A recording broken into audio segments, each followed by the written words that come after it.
Alô Brasil, tudo bem com vocês? Hoje eu estou aqui com a psicóloga Tauana e nós vamos bater um papinho informal aqui. A gente vai conversar sobre algumas questões aí que eu já tinha jogado lá no Instagram e muita gente ficou curiosa para saber, né?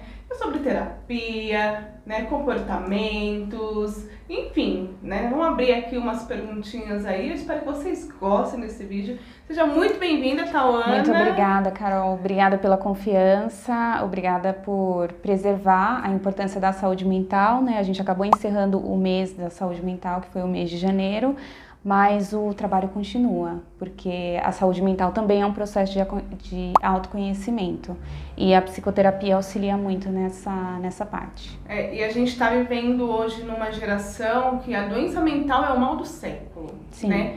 Todo mundo tem um pouco de ansiedade, de crise de pânico, de depressão. Todo mundo tem um pouquinho, né, dessas coisinhas, porque é o dia a dia, é o estresse, é a pressão que acaba fazendo com que o nosso emocional se descontrola. Sim, com certeza. Foi como você bem disse, é o mal do século. E isso se dá muito em relação também às redes sociais, que tem um papel assim essencial na nossa vida hoje. Mas se a gente olhar para 5, 8 anos atrás, a pressão não era tão grande. Não que as doenças, essas doenças em específico que você citou, ansiedade, depressão, não existissem anteriormente, né? Mas é que hoje elas são muito mais expostas, as pessoas têm muito mais acesso aos sinais, aos sintomas, então tem sim que se tomar muito cuidado em relação a isso. Para a gente começar essa conversa, eu queria que você falasse um pouco pra gente qual a importância da terapia nos dias de hoje, num geralzão assim, né? Não só pela questão, como você falou, das redes sociais, mas no geralzão. Por que é importante a gente procurar esse tipo de ajuda? Porque eu percebo que ainda existe muito preconceito, né? As pessoas falam muito de achar que quem faz terapia é só que, vamos abrir uma aspas aí, loucos, né? Uhum.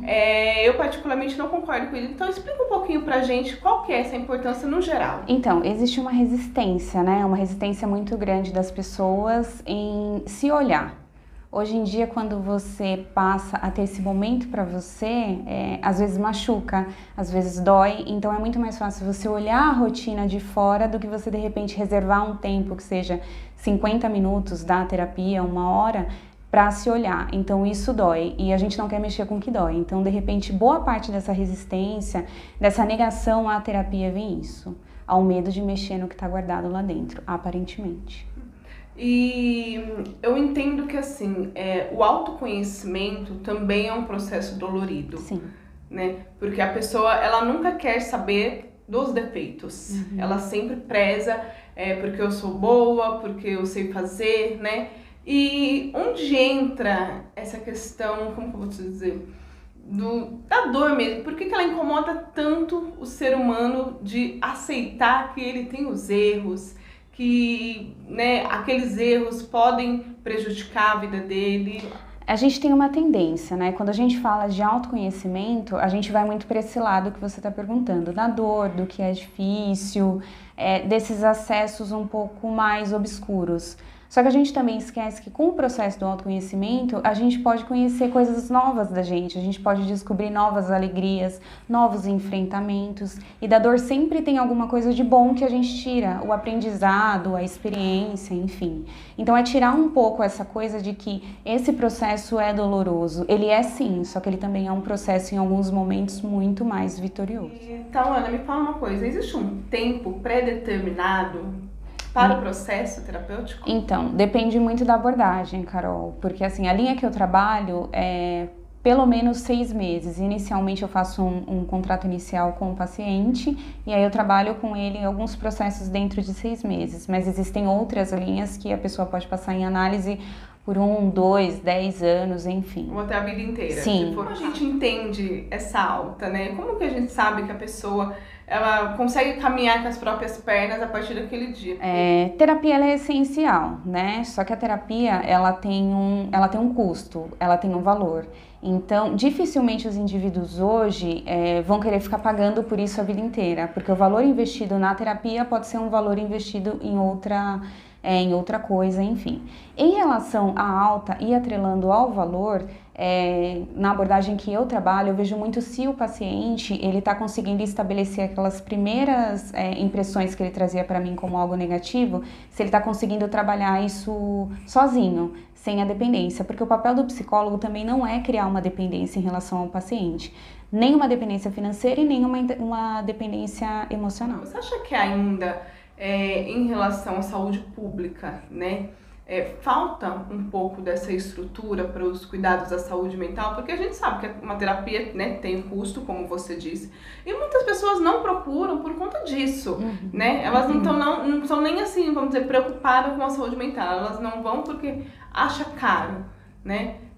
Você acha que o sistema de saúde público ele deveria investir um pouco mais nessa questão da saúde mental? É um assunto bem delicado da gente colocar, né? Porque envolve questões que fogem, assim, da minha alçada como profissional.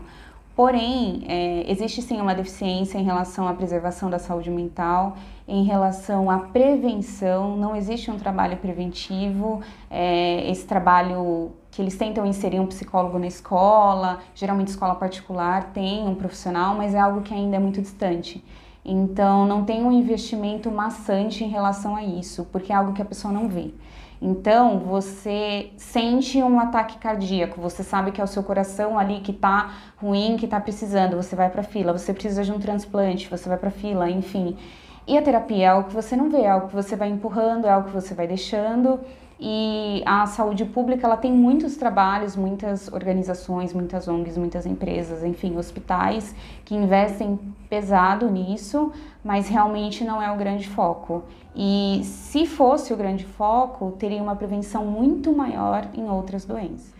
É muito real, né, essa questão da nossa saúde mental impactar na nossa saúde física. Sim, sim. Né? Muitas vezes as pessoas têm problemas físicos, só que não são 100% físicos, são coisas que, se forem tratadas lá dentro do emocional, se resolveria muito mais fácil do que, por exemplo, a pessoa ter que tomar remédio. Como que funciona essa questão? Isso na psicologia a gente chama de somatização. Então, é quando você tem eu vou te dar um exemplo, assim, você queria xingar alguém no trânsito e você não conseguiu.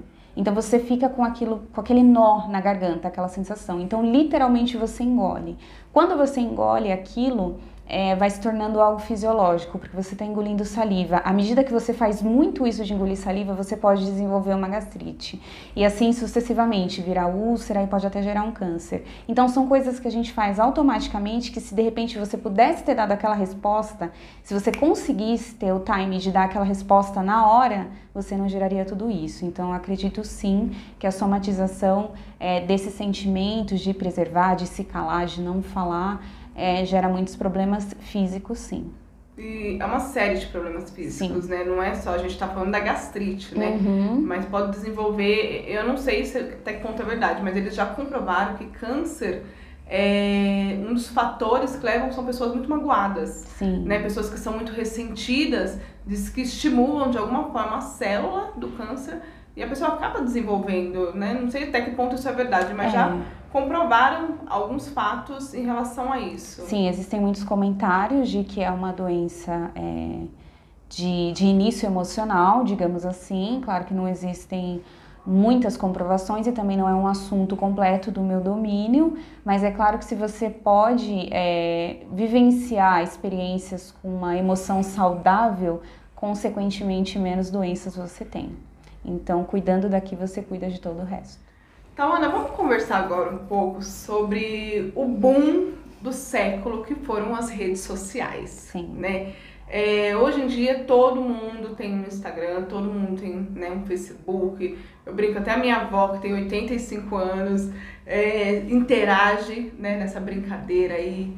Só que ao mesmo tempo que isso foi uma coisa bem legal para interação, para encontrar amigos e tal, acabou se tornando uma ferramenta de trabalho, né, para muitas pessoas. E também uma ferramenta, assim, de ego, a gente pode dizer isso? Sim, sim. Né? Onde as pessoas buscam aceitação, elas buscam, né, uma querer mais ascensão do que a outra. E isso acabou gerando muita doença aí na galera. Sim, porque as pessoas começaram a ficar depressivas, sem autoestima, aquelas blogueiras lindas, maravilhosas, numa praia, na Maldivas, né? E você toda descabelada em casa, fazendo faxina, tipo, o que aquela pessoa tem que eu não tenho, por que eu não tô lá? Existe muita gente com esse tipo de frustração. Me fala aí, o que você acha de tudo isso, né? Como que isso tá afetando, como que isso tá, né, diminuindo a galera? As redes sociais, elas têm um peso muito grande hoje na vida do indivíduo, sim, porque é uma competição. Então, é uma competição por número, porque todo mundo fica sabendo quantos seguidores você tem. As pessoas, elas recomendam trabalho para as outras pessoas, achando que quantidade é qualidade. Muitas vezes tá? Mas muitas vezes não. Não significa que quem tem muitas curtidas é o melhor, ou que quem tem poucas curtidas é o pior. Não, tudo depende do que a pessoa quer com aquela conta, com aquele perfil, enfim. Como você bem disse, hoje eu já não tenho mais essa frustração, mas eu acredito que você também não tem essa frustração hoje por conta do processo terapêutico que você passa.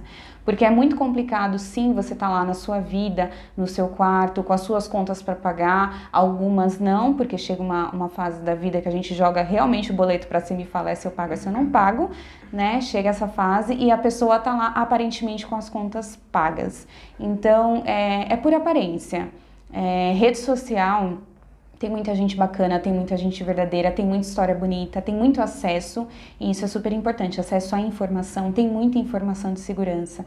Só que também tem muitas pessoas que estão abaladas do lado de cá, né, que acham que só aquilo é referência de vida. Então, é algo que a gente tem que tomar muito cuidado. E a gente tem que tomar muito cuidado desde pequeno. Então, as crianças de hoje, os adolescentes de hoje que têm essa necessidade, esse vício de acesso, de ser presente, de mostrar o status, tem que ter um olhar um pouco mais cuidadoso. Então, tem criança em casa, tem que ter uma participação intensa dos pais em relação às redes sociais. Então, agora ela tocou num assunto que já me chamou a atenção, né? Porque nós somos mães, Sim. Né? Então, a Ana tem um bebê. De 2 anos e 7 meses. Né? E o meu bebê, 12 anos, né?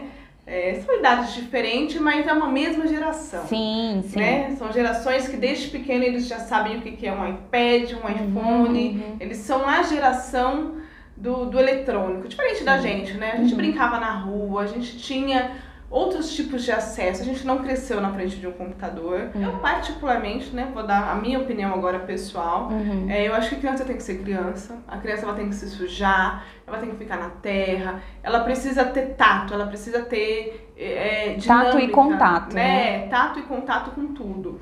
E infelizmente a gente vê que hoje é uma geração que não tem isso. Como que você insere todo o seu conhecimento na criação do seu filho? Então, não é uma tarefa muito fácil, né? Porque eu falo que quando eu chego na minha casa eu deixo de ser psicóloga. Não dá pra ser psicóloga. Com o Júlio em casa é bem regrado, assim. Vou te falar, não é também aquela coisa de que nunca vai ver, nunca vai assistir. Não, ele tem uma autonomia que para uma criança de 2 anos e 7 meses, assim, às vezes eu olho e falo, ele nasceu com 18. Porque ele já sabe, ele já olha o que ele quer ver, o que ele não quer, enfim. O que eu tento limitar são os momentos que a gente tá junto, né, como eu trabalho, meu esposo também trabalha, enfim, ele vai para a escola, mas nos momentos que a gente tá junto, a gente tenta deixar ele o mais longe possível de tela. Tanto é que celular ele já não pega em casa, mas ele tem o iPad dele, que é dele, e ele vai lá, coloca o que ele quer assistir, geralmente é filme, ainda é algo controlado.